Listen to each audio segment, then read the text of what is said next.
तो आपको 5,50,000 रुपये की आमदनी 1 एकड़ से हो जाएगी। तो चलिए स्टार्ट करते हैं इस वीडियो को। तो आज हम बताने जा रहे हैं आपको कि हल्दी की खेती आप किस तरह से कर सकते हैं।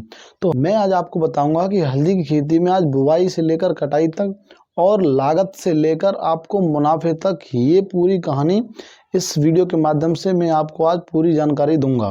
तो इसलिए इस वीडियो को अंत तक जरूर देखें, क्योंकि वीडियो के अंत तक जाते जाते ही आपको हल्दी की खेती किस तरह से करनी है इस बात की पूरी जानकारी आपको मिल जाएगी। तो आप वीडियो को अंत तक जरूर देखें और हमारी वीडियो अगर आपको पसंद आए तो उसको लाइक करें और हमारे चैनल को सब्सक्राइब जरूर करें। तो चलिए स्टार्ट करते हैं वीडियो को। तो नमस्कार किसान साथियों, मेरा नाम है दीपक राघव और मैं आपका स्वागत करता हूं आपके और हमारे प्यारे यूट्यूब चैनल किसान का बेटा किसान। पहले हम बात करेंगे कि हल्दी की खेती के लिए उपयुक्त मिट्टी कौन सी होनी चाहिए। तो हल्दी की खेती के लिए चिकनी, रेतीली और दोमट मिट्टी अच्छी होती हैं और बाकी मिट्टियों में इसका उत्पादन कम देखा गया है, लेकिन इन 3 मिट्टियों में इसका उत्पादन बहुत अच्छा निकल के आता है।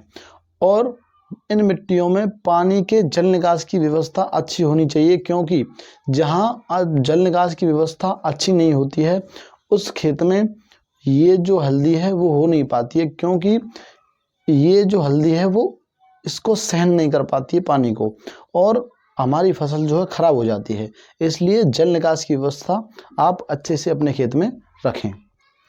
अब हम बात करते हैं दूसरे पॉइंट के ऊपर कि आपको जो है बीज कहाँ से लेकर आना है और खेत की तैयारी किस तरह से करनी है। तो सबसे पहले हम बात करेंगे खेत की तैयारी के ऊपर।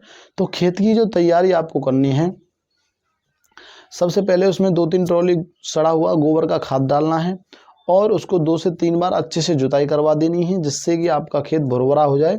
और बेड आपको बनाने हैं और बेड विधि से आपको जो है अपने खेत में हल्दी करनी है। तो बेड आप किस तरह से बनाएं, बेड की ऊंचाई 15 सेंटीमीटर होनी चाहिए और बेड की चौड़ाई 1 मीटर होनी चाहिए और एक बेड से दूसरे बेड की जो दूरी होनी चाहिए वो लगभग 30 सेंटीमीटर होनी चाहिए। 30 से 50 सेंटीमीटर आप इनके बीच में रखें, जिससे कि आपका उत्पादन जो है अच्छा बना रहेगा और फसल में बीमारियां भी कम आने की संभावना होती है। तो हम अगले पॉइंट पर बात करते हैं कि आपको बीज कहाँ से लाना है और बीज का जो है उपचार करना है, किस तरह से बीज को बोना है, बोने की विधि। जो बीज होता है उसको आप किसान विज्ञान केंद्र से लेकर आएँ, क्योंकि वहाँ आपको जो है अच्छा बीज, अच्छी क्वालिटी, गुणवत्ता का बीज मिल जाएगा और वहाँ से आपको पता चल जाएगा कि आपके इलाके में कौन सी हल्दी अच्छी होती है, किस प्रकार की हल्दी का प्रोडक्शन आपकी खेती में हो सकता है। और अपनी मिट्टी का लैब टेस्ट करवा लें, जिससे कि आपको पता चल जाएगा कि आपकी मिट्टी उस हल्दी की खेती करने के लिए उपयुक्त है या नहीं है। इससे आपको कई बेनिफिट्स होते हैं वहाँ जाने से, जैसे सॉइल टेस्टिंग हो जाएगी, आपकी पता चल जाएगा कि न्यूट्रिएंट्स वगैरह इसमें अच्छे से हैं कि नहीं हैं और हमारी फसल में कौन से न्यूट्रिएंट्स ज़रूरत होते हैं, इस मिट्टी में वो न्यूट्रिएंट्स हैं कि किस पोषक तत्वों की हमारे खेत में कमी है या नहीं है। इस वजह से आपको किसान विज्ञान केंद्र पर जाना चाहिए। अब हम बात करते हैं अपने बीज के ऊपर। जो हमारा बीज होता है वो हमें 1 एकड़ में कितना लगाना चाहिए, और तो 1 एकड़ के लिए आपको 8 कुंटल अच्छी गुणवत्ता वाले, जिसमें फंगस वगैरह नहीं लगा हो, ऐसी हल्दी आपको चाहिए। 6 से 8 कुंटल 1 एकड़ के लिए। अब हम बात करते हैं बीज उपचार के ऊपर। तो बीज उपचार आप किस तरह से करें। क्यूनोल फॉस 20 ml प्लस कार्बेंडिजम 10 ग्राम प्रति लीटर पानी में इनका घोल बना लें और आपकी जो हल्दी की गांठें हैं जो आप बोने के लिए अपने खेत में लाए हुए हैं, उनको उसमें 10 मिनट 15 मिनट रखें और हल्की सी जो है छाँव में, उनको छाँव में मतलब सुखा दें। जब वो सूख जाएं तो आपकी जो है वो बुवाई होने के लिए बिल्कुल तैयार होंगी आपकी जो है गांठें। अब हम बात करते हैं इसका जो समय होता है, किस समय पर आपको जो है ये बोनी चाहिए। तो अप्रैल में आप इसे बो सकते हैं और एंड अप्रैल इसके लिए सबसे बेस्ट टाइम माना गया है और स्टार्टिंग अप्रैल में आप इसे अगैती वो बोल सकते हैं कि आप अगैती हल्दी इसमें लगा रहे हैं। तो अप्रैल के एंडिंग में जाकर आप इसकी अपने खेत में लगाते हैं तो इसका उत्पादन और सही समय आपको बहुत अच्छा मिल जाएगा।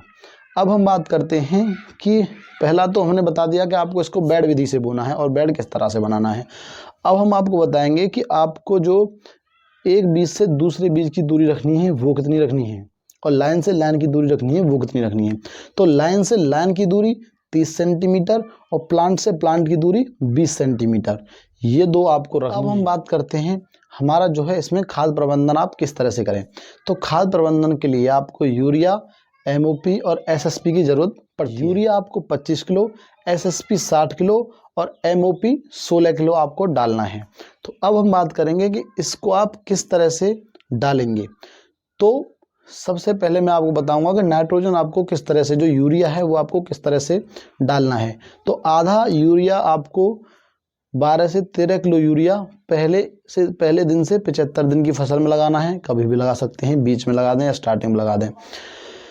और जो दूसरा यूरिया है आपको 90 दिन के बाद लगाना है, आधा यूरिया 12 से 13 किलो। इन दोनों में आप जो है आप देख लें कि आपको सही समय कौन सा है। स्टार्टिंग में आप अगर लगाते हैं जैसे 10-15-20 दिन बाद, तो इसका रिजल्ट थोड़ा अच्छा देखने को मिलता है। जैसे फसल निकल के आए हमारी, और उसके 30-35 दिन बाद आप इस फसल में यूरिया को लगा दें, और दूसरी जब लगाएं तो करीबन 90 दिन के बाद लगाएं दूसरी बार यूरिया। अब हम बात करते हैं एमओपी और एसएसपी की।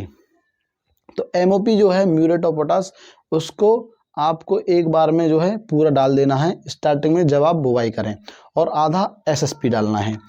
और जो बाकी आधा एसएसपी है उसको आप 75 दिन के बाद डालें। तो ये हुआ आपका खाद प्रबंधन, जिसमें कि आपको पूरा खाद जो है अपने हिसाब से इस तरह से डाल देना है, जिससे कि आपका जो है उत्पादन अच्छा बना रहे। हमारी फसल हम अपने खेत में बो दें तो उसके बाद क्या है, हमारे खेत में खरपतवार आएंगे।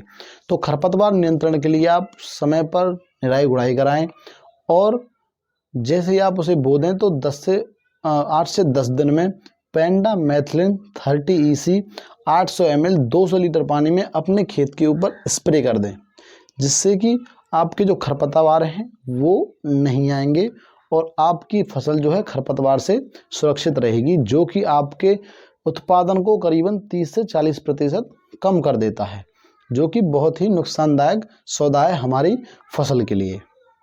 और उस पर जो मिट्टी है वो टाइम टाइम पर आप चढ़ाते रहें जड़ों पर उसकी साइड से, जिससे कि क्या होता है, उसकी जो रूट्स हैं उनमें हल्दी बनती है, तो वो अच्छे से फैल सके, उन्हें अच्छी न्यूट्रिएंट्स मिल सकें और अच्छे से अच्छा प्रोडक्शन आपको दे सकें। अब हम बात करते हैं, जब आप अपने खेत की बिजाई कर दें तो उसके ऊपर आप जो है हरे पत्ते डाल दें, और जिनसे कि उनकी जो है छाया बनी रहे, जिससे कि आपका जो है खरपतवार भी कम आएंगे और उसके उत्पादन में बढ़ोतरी होगी। और हर खाद लगाने के बाद आपको ये काम जरूर करना है। अब हम बात करते हैं इसकी इरिगेशन सिंचाई के ऊपर। तो सिंचाई की इसे ज़्यादा आवश्यकता नहीं होती है, क्योंकि ये पानी को कम सहन करने वाली फसल है। तो 2 पानी या 3 पानी इसमें ज़रूरत होती है, समय अनुसार आप उसे दे दें। अब हम बात करते हैं इसके आमदनी के ऊपर, लागत के ऊपर और मुनाफे के ऊपर और उत्पादन के ऊपर और भाव के ऊपर। सबसे पहले हम बात करेंगे इसके उत्पादन के ऊपर। तो 80 से 100 क्विंटल 1 एकड़ में हल्दी का प्रोडक्शन उत्पादन आपको मिल जाता है 100 क्विंटल तक। अब हम बात करते हैं कि इसका मंडी भाव हमें क्या मिलता है। तो 1600 रुपये से लेकर 11,000 रुपये प्रति क्विंटल तक आपको इसके मंडी भाव मिल जाते हैं। तो हमें इससे आमदनी कितनी होने वाली है। तो मान लीजिए कि आप का जो उत्पादन है वो 90 क्विंटल हुआ और 5500 रुपये प्रति क्विंटल के हिसाब से आपने अपनी हल्दी को बेच दिया मंडी भाव पर। आपको 5,50,000 रुपये की आमदनी 1 एकड़ से हो जाएगी। 1 एकड़ से आपको 5,50,000 की आमदनी होगी, और उसमें से हम अपना खर्चा माइनस करें जो कि हमें 60-70 हज़ार रुपये पड़ता है, तो 4.5 लाख रुपये आपको निश्चित रूप से बच जाएंगे। आपकी जो है सेविंग